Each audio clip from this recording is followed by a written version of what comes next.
Welcome to Conversations With, a series that brings you face to face with some of the world's leading entrepreneurs and business leaders. Each week, we get up close and personal with those that are shaping and changing the way we live, giving viewers exclusive access to some of the best and brightest minds in business and beyond.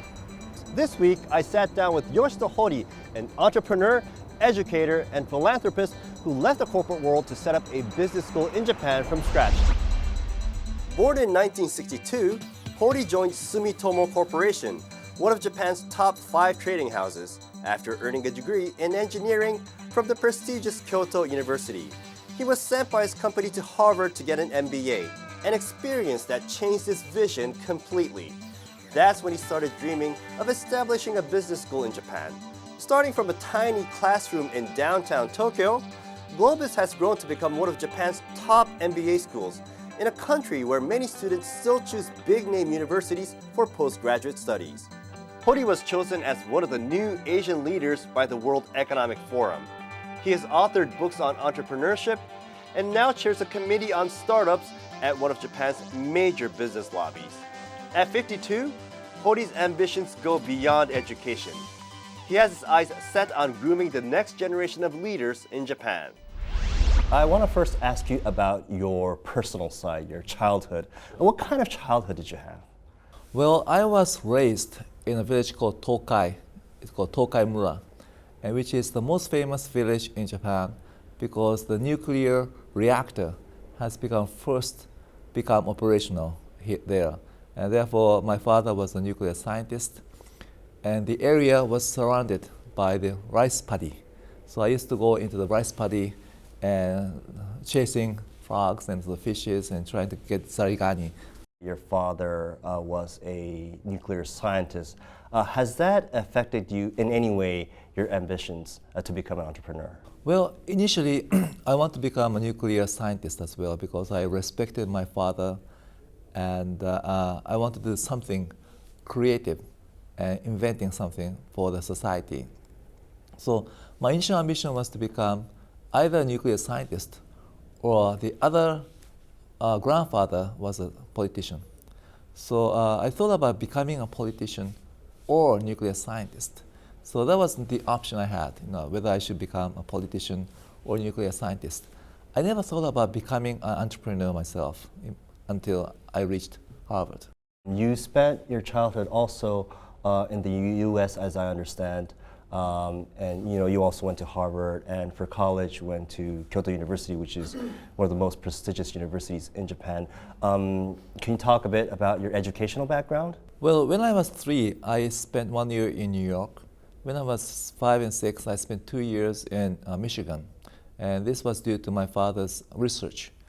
And by that time, I spoke English, but it was before I went into primary school. So I forgot all my English. And when I reached about 16, and I forgot all my English. But I really want to brush up my English, wanted to get exposed to Western culture. So I decided to become an exchange student.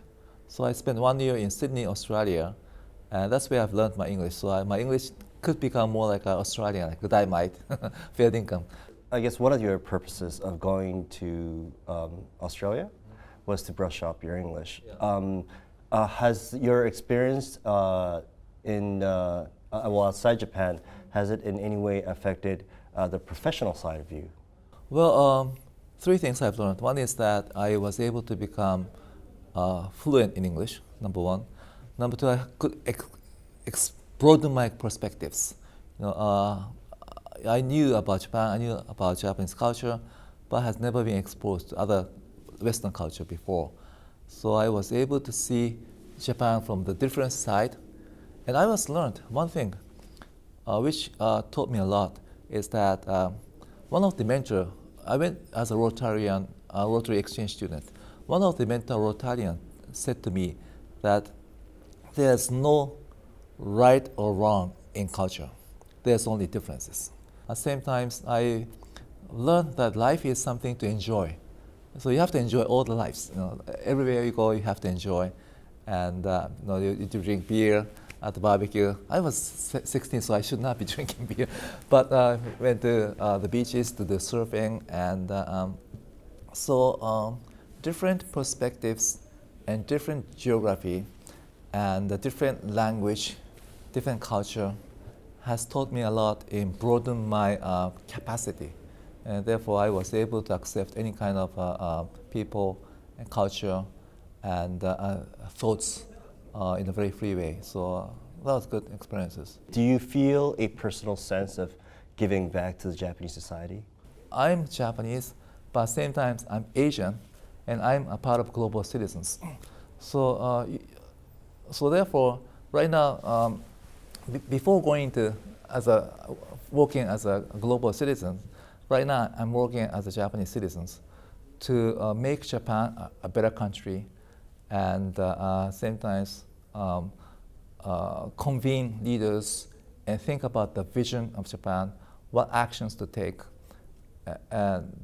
So I'm using all my capacity as a business leader to be able to make good for Japan. Well, you are a very successful entrepreneur in Japan. How do you measure success? I think the success is something that you decide. It's not the society decides. If you think that you're successful, I think you could be success. What I see myself as a successful business person is that I set up a goal as a business person to make GLOBIS as #1 business school in Asia. So the goal is to become #1 business school in Asia. If GLOBIS is not yet reached there, that means I'm not a successful business person. You have to become successful in not only businesses, but also individual and family as a Japanese citizen and global citizen. So I think it's good to set up what you want to achieve in your lifetime as an individual, as a family. And then you have to measure how well you have done. It's nothing to compare about, or it's nothing to care about what the society is or people think about. It's something that you decide yourself. Join us after the break for more of my interview with Yoshito Hori.